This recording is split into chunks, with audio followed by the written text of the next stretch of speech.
भले एक पिक्चर बनाओ लेकिन 100 पिक्चर के बराबर बनाओ। Sunny Leone, Rajni Duggal. राजीव जी, जब भी आप सेकेंड पार्ट बनाए तो गोलू को ज़रूर प्रेफर कीजिए एज अ कास्टिंग डायरेक्टर। और सर मैं वो टाइम पे सोचता था कि शायद इसका पार्ट 2 बने बिकॉज ऑफ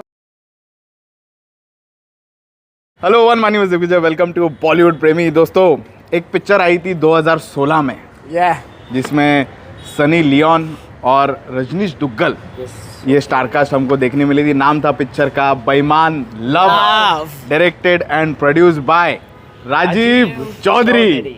यस, 9 साल हो गए उस पिक्चर को रिलीज होके।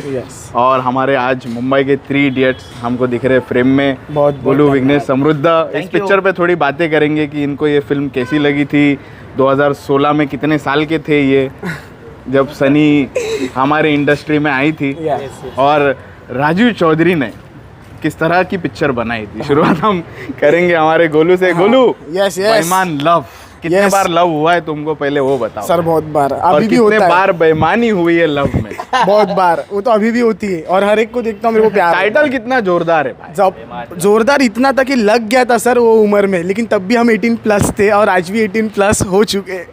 सर बात ऐसी है, आई डोंट नो व्हाई, मैंने आज तक लेकिन एडल्ट सर्टिफिकेट के बिना रिलीज की थी, यूए पे रिलीज किया था राजीव चौधरी। वो टाइम का मैजिक सर, ऑरा एरा सब अलग था सर। क्यों ये बात बोल रहा हूँ, क्योंकि सर हम वो उम्र में 18+ थे और आज हो चुके हैं, तो कुछ ज़्यादा डिफरेंस तो दिख के आता नहीं। बस इतना समझ में आता है मुझे, कंटेंट होता है सर। पिक्चर चले ना चले, वो इंसान को पसंद आनी चाहिए। हाँ। और जो दिल से बनाई हुई चीज़ होती है ना सर, वो इंसान दिल से दिल तक लोगों को मिलता है। और वो चीज़ जब होती है, वो गॉड ग्रेस बहुत अच्छी ही होती है। लेकिन एक पिक्चर की बात करूँ सर, ये पिक्चर की कहानी बहुत एकदम हटके थी, बहुत अलग थी। आई डोंट नो वो टाइम के रिव्यूज़ क्या आए थे, मुझे पता है बहुत मिक्स रिव्यूज़ आए थे, but don't matter about any reviews. अच्छी पिक्चर है, इसमें बहुत ज़बरदस्त सेक्स है। तो मेरे को ये पिक्चर के बारे में आज बोलने को मिल रहा है, वो बहुत बड़ी बात है सर। मेरे को पता नहीं क्यों वो पिक्चर बहुत पसंद आई थी। एक छोटा सा प्लॉट अगर मैं आपको समझाऊँ सर, एक बिजनेसमैन होता है, उसके पीछे एक लड़की पड़ती है और उसको फंसाने को देखती है, एंड ऑल पूरा मतलब सिनॉप्सिस वैसा चलता है, बेईमानी करती है, बेईमानी। तो दैट्स व्हाई उसके लिए टाइटल बेईमान है। और सर मैं वो टाइम पे सोचता था कि शायद इसका पार्ट 2 बने because of the iconic actress Sunny Leone. पहले उस समय तक, जब तक सनी लियोन को देख रहे थे हम लोग, तब तक हमको सनी देओल बहुत अच्छे लगते थे पिक्चरों में। बट जब से हम सनी लियोन को पिक्चर में देखे, जब डेब्यू हुआ था जिस्म में, उसके बाद में जब बेईमान लव में देखे तो बहुत मज़ा आया था कि हाँ ऐसा कुछ होना चाहिए। सर आपको पता होगा कि पता नहीं, राम गोपाल वर्मा सर ने मियां मालकोवा को लिया था फ्रॉम द इंडस्ट्री। और हमारे राजीव सर ने लिया था one of the greatest director. मेरे को अभी भी लगते हैं वो, भले एक पिक्चर बनाओ लेकिन 100 पिक्चर के बराबर बनाओ। तो वो ऐसा लगता है मुझे कि एक आइकॉनिक पिक्चर बनी उस साल की, लोगों ने हेट किया, प्यार दिया, वो एक अलग बात है सर। मेरे तरफ से तो प्यार है और मैं बहुत दिल से चाहता हूँ कि उसका सेकंड पार्ट आए। ओके, बड़ी बात बोली है गोलू ने, आइकॉनिक सीन्स है सर, चाह रहा है सेकंड पार्ट है। यस, और सर मैं अगर मेरी ड्रीम कास्ट बताऊँ आपको तो आप बहुत हिल जाओगे। यस, कास्टिंग हम जानना चाहेंगे, कौन चाहिए तुमको सर? पूरा बॉलीवुड एक तरफ और इमरान हाशमी एक तरफ। ओहो, हीरो में इमरान हाशमी और नन अदर देन हमेशा की तरह सनी लियोन ही चाहिए। लेकिन उसके साथ में सर ये सिंगल स्टारर मूवी नहीं होगी, ये मल्टी स्टारर पिक्चर होगी। 2 हीरोइन चाहिए। हाँ, 2 नहीं सर, 3 भी हो सकती है, व्हाई नॉट। हाउसफुल में जब 4-5 जन आ सकते हैं तो हमारे पिक्चर के लिए क्यों नहीं आ सकते सर? मेन हीरो में Imran Hashmi, Sunny Leone. Second इसमें कुछ एक नया हीरो को ले लो सर, इमरान खान को ले लो, उनका भी एक कमबैक हो जाएगा ऐसे में। और ले सकते हो सर, अभी के टाइम में कौन अच्छी चल रही है, अभी वो आई थी हाउसफुल में सौंदर्या शर्मा, वो एक ले सकते हो आप सर। और तीसरी डायरेक्ट और एक किसी की एंट्री करवा दो, मियां मालकोवा की हुई थी मेरे हिसाब से। ठीक है, कास्टिंग बताइए गोलू। डैनी डैनियल्स हो सकते हैं सर, सारा मेरे भी हो सकती है। क्या बोले कि भाई 2-3 शब्दों में फॉर बेईमान लव। अरे इसकी हीरोइन के लिस्ट खत्म ही नहीं हो रही है, तो मैं कहाँ से बोलूँ? आई हेट माई सेल्फ जब मैं अगर ऐसी कास्टिंग करूँ तो। ओके, मैं चाहता हूँ राजीव जी, जब भी आप सेकेंड पार्ट बनाए तो गोलू को ज़रूर प्रेफर कीजिए as a casting director. Okay. सबसे पहली बात, कैसे वो कास्टिंग बे अपने कास्टिंग गोलू है। Congratulation Rajeev ji for completing 10 years of Beiimaan love. 9 years। 9 years, sorry. हाँ, अगले साल 10 हो जाएगा। और अगले साल जब 10 साल होंगे तो पार्ट 2 की अनाउंसमेंट करनी चाहिए। सो आप पूछ रहे थे तभी हम कौन से साल में थे, तो मैं बोलूँ तो मैं जस्ट स्कूलिंग ख़त्म कर दिया था जब कॉलेज एंटर किया था, जस्ट 2016 की बात है। एंड वो टाइम पे सनी लियोनी बोले तो सबसे हॉटेस्ट बोलते ना, उससे ज़्यादा हॉट तो कोई थी नहीं। जब से हमने वो रागिनी MMS के बाद जो क्रेज़ स्टार्ट हुई पब्लिक की, मतलब पिक्चर का, हाँ बेबी डॉल, मतलब बेबी डॉल को देखने के लिए लोग टिकट खरीदते थे। ऐसा एक वक्त आया था। तो बेईमान लव के लिए एक्चुअली मैं मेरे टाइम पे था ना, एक मतलब कि मुश्किल से एक्चुअली वो टाइम पे फर्स्ट डे थी ना, तो फर्स्ट डे शो बहुत कम देते, लेकिन फर्स्ट शो एक्चुअली बुक थी, पूरी हाउसफुल थी, क्योंकि सनी लियोनी थी।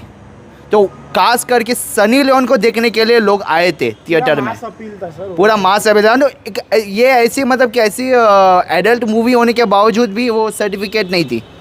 तो बहुत बड़ी बात है राजीव जी के लिए, मतलब बोलना पड़ेगा, उनका गट्स को मानना पड़ेगा कि उनको लेके आपने ऐसी पिक्चर बनाई, तो बहुत बहुत मुबारक हो। ठीक है, पार्ट 2 देखना चाहते हो? पार्ट 2 तो देखना चाहेंगे, जल्द से जल्द अनाउंसमेंट होनी चाहिए। ओके चलो ठीक है, दोनों ने बोला देखना है पार्ट 2। राजीव चौधरी, अगर आप ये वीडियो देख रहे हो तो इमीडिएट काम चालू करो। हम तहे दिल से दिमाग से सबसे चाह रहे हैं आप बनाइए। चलो आते हैं हमारे समृद्ध के पास में। समूह, यस सर जी, क्या बोलेगे फॉर बेईमान love, 9 years of Beiimaan love? हाँ जी सर, टाइटल बता भाई, टाइटल कैसा लगता है तुमको? बेईमान लव मतलब राजीव जी के साथ भी ऐसा कुछ बेईमानी हुई होगी, इसलिए ये कॉन्सेप्ट ढूंढा होगा सर ने। हो सकता है सर, हो सकता है भाई, क्योंकि भाई इतना मतलब इतना बड़ा तजुर्बा है, इतने साल से इंडस्ट्री में हो सर, तो भाई कुछ ना कुछ अप्स एंड डाउन्स देखे ही होंगे, तो इसलिए भाई कॉन्सेप्ट पे फिल्म बनाई होगी। चलो अच्छी बात है बॉस। बहुत मतलब वो टाइम पे मुझे अभी भी याद है कि जब वो रिव्यू सेक्शंस वो टाइम पे बहुत रिव्यूज़ में ना, रिव्यू सेक्शन बहुत गर्म हुआ था वो टाइम पे। तो मैंने रिव्यूज़ बहुत देखे थे, लेकिन मैंने वो टाइम पे मैं फिल्म नहीं देखी थी। To be very honest sir, आप राजीव सर मुझे देख रहे होंगे तो हमारे गेटी गैलेक्सी के रिव्यूज बहुत वायरल हुए थे, लेकिन बस प्यार मोहब्बत बहुत दिखाया है। 5 पैसे तो 5 दूंगा मैं। वो आएगी नहीं, मेरे को पसंद नहीं आई पिक्चर। सनी लियोन का ही काम अच्छा है और उसको देखने तो पब्लिक जा रही है। और बेईमान लव देखने वाले सबसे बड़े पागल। कि कोई बात नहीं सर, देखो अप्स एंड डाउन्स होते रहते हैं सर, लेकिन कमबैक भी पर्सनल होता है सर। ओह, बोल दिया है समृद्ध ने, क्योंकि कमबैक इट्स टू पर्सनल। क्योंकि मैं बोलना चाहूँगा कि ये फिल्म ना बहुत अंडररेटेड है बॉस, ये बहुत अंडररेटेड हुई, क्योंकि अभी जो नहीं मैं क्यों बोल रहा हूँ अंडररेटेड, क्योंकि वो जो एरा था ना सर, वो बहुत गोल्डन पीरियड एरा था। क्योंकि 2013 में आई थी जब वो फिल्म आई थी रागिनी MMS, 14 में आई थी, सॉरी 14 में आई थी। 14 से लेकर जब 2017-18 तक वो सनी लियोनी का वो एरा ही था भाई, बहुत जोरदार एरा था। क्योंकि हनी सिंह के साथ कोलैब होना, टी सीरीज के साथ कोलैब होना, बहुत सारे गाने आए थे। 4 बोतल वोडका, क्योंकि नहीं देखो, जब भी वो हमने 80s 90s के बोले तो जब क्या वो हीरोइन के पैसे डालते थे, क्योंकि उसके बाद इनका नाम आता था सनी लियोनी पे। तो वो टाइम पे गेटी गैलेक्सी हो, कोई भी कुछ थिएटर में ना, वो सनी लियोनी का चेहरे पे ही टिकट नहीं सोल्ड होते थे, टिकट बिक रही थी सनी पे। हाँ सनी पे होते थे। और राजीव सर ने ना वो टाइम पे बहुत दिमाग पे खेला, क्योंकि वो गोल्डन एरा, इसलिए बोला ना गोल्डन एरा चला, तो सनी लियोनी को लेना तो बनता था। कोई बात नहीं, वो पिक्चर चली न चली वो बात की बात है, लेकिन मैं बोल रहा हूँ ना, the comeback is very personal. इसका सेकंड पार्ट लाओगे ना तो, और ये सीक्वल लाओगे ना, धमाकेदार होगा, क्योंकि हम खुद थिएटर बुक करेंगे बस। और सबसे महत्वपूर्ण बात है, हीरोइन कौन चाहिए भाई? हीरोइन तो बोलूंगा, लेकिन मैं एक चीज़ बोलना चाहूँगा, जो अभी के टाइम पे जो लास्ट ईयर से जो री रिलीज का जमाना चालू हुआ था ना, राजीव सर को बोलूंगा एक बार री रिलीज कर दो, री रिलीज करना चाहिए, ये मेरी मांग है सर। क्योंकि री रिलीज एक बार करके देखो, हम लोग प्रमोट करेंगे। फाइनल कास्टिंग कौन चाहिए पार्ट 2 के लिए? सर मैं एक बोलना चाहूँगा ना, तृप्ति डिमरी और भाई तृप्ति डिमरी और तमन्ना भाटिया। वाओ, मतलब बोलते ना, आज की रात मजा हुस्न का हो जाएगी, मतलब बातों से नहीं बेईमानों से कीजिए। चलो ठीक है। तीनों हमारे मुंबई की 3 Idiots, the loved and favourite 3 Idiots चाहते हैं कि पार्ट 2 बने राजीव चौधरी की पिक्चर बेईमान लव का। क्योंकि जब पार्ट 1 आई थी ना, हम जैसे नौजवान से ज़्यादा सीनियर सिटीजन की लाइन लगी थी। वो एक बात मैं बोलना चाहता हूँ, only to see Sunny Leone नहीं। यस और जैसे हमारे विजय जी नहीं, मस्ती की बात तो अपने जगह पर है, लेकिन सर ये मस्ती नवंबर में, यस मस्ती नवंबर मस्ती करेंगे, लेकिन सर के साथ कोई मस्ती नहीं करेगा। यस जल्दी से जल्दी राजीव चौधरी जी, हमारे मुंबई की 3 Idiots ने बोला है कि अनाउंस कर दो part 2 of Beiimaan love. Title में दम है, मजबूत टाइटल है, गरम है आज भी टाइटल। यस कास्टिंग तो सुन ली है और इंतजार सुन लिया है, गर्मी सुन ली है, पब्लिक में कितनी है। सर कैमियो में आपने दिग्विजय भाई को भी एक रोल दे दो। चलो ठीक है, थैंक यू मुंबई के 3 इडियट्स। ये कुछ ज़्यादा हो गया।